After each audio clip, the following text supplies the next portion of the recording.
Well, over the past week, there were racial tensions in KwaZulu-Natal amid the civil unrest. So what does all of this mean now for the ANC? Joined by independent political analyst Brutus Malada. Very good evening to you, Brutus. The president really didn't touch on ethnic tensions in the province. I mean, what sort of impact do you think this anarchy will have? Yeah, look, our country has been put... Our constitution has been put on a test. We are at a crossroads in which we need to choose whether we will take the path of the rule of law or the path of chaos. So what has happened so far is a test to our democratic institutions. How we would emerge out of this will determine the future of this country. So what I see is that the state, what has happened so far with Ramaphosa visiting KZN and tonight's speech, was an attempt to assert the authority of the state. It gives a sense of direction and hope that in the end, the path that we might take will be the path of the rule of law, the path of order. Okay, doesn't he have to tackle what's happening in the ANC first? I mean, they are the real cause of this violence and antagonism. It's the divides within the party.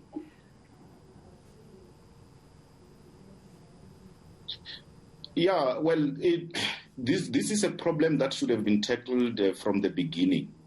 And we know that what happens in the ANC can manifest itself in the state. What President Ramaphosa failed to do was, at the beginning of his term, he should have appointed his own people. If you look at the key strategic positions within his government, you would realize that he has retained people who were in the Zuma government. And you can analyze from ministers as well as the bureaucrats. The DG in the presidency was only appointed in March. The commissioner of the police was appointed under Jacob Zuma. And you can go on and on. If he had actually cleaned up at the beginning some of the problems that are happening in the ANC that are actually then manifesting themselves in the state would not have happened. Okay. I think that was a failure on his part. Okay, he didn't do that, so how do we hold him accountable now? Yeah, look, it's up to him, having seen the kind of sabotage that he has suffered, as to whether he has what it takes to take the country into his confidence and actually clean up the state. He, out of this chaos that has happened, he would have emerged as a person who got public sympathy because everyone could see that he was under attack. Now he must take advantage of this and clean up the mess that is in government. And he must clean up what we've seen, the racial tensions playing out there between black Africans and the Indian community. I mean, this is something that's been known about for decades and something that's been swept under the carpet. How do we tackle that? Yeah, it's a long journey. This is rooted in the history of South Africa. So if you don't tackle the socio-economic problems in which the black Africans are actually providers of labor, whereas the other race like Indians and white are actually the providers of jobs, then you will perpetually have this problem. So we need to address the question of the socio-economic problems in South Africa. Unless we deal with that, the status quo will remain and we'll continue to have sporadic eruptions like the ones that we've witnessed this week.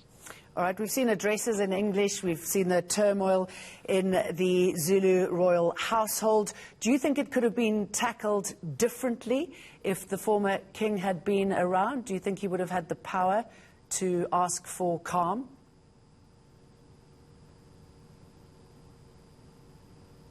Yeah, look, the king had more authority and gravitas in containing the Mabutos in KZN. So his voice was authoritative, and he commanded respect. So if we had King Goodwill Zwelithini also partnering with Mangosuthu Buthelezi, some of these things could have been averted. I think that there is a problem of instability in the Zulu kingdom, and that is not boding well for what is happening. So the authority of the kingdom is undermined as we speak today. Yeah, I mean, it's a problem that's not going to go away anytime soon. We've seen it for real there, how vibrant it is and dangerous. Are you concerned that political players might take advantage of this situation? They might fan the flames there, make it even worse, keep the problem bubbling away?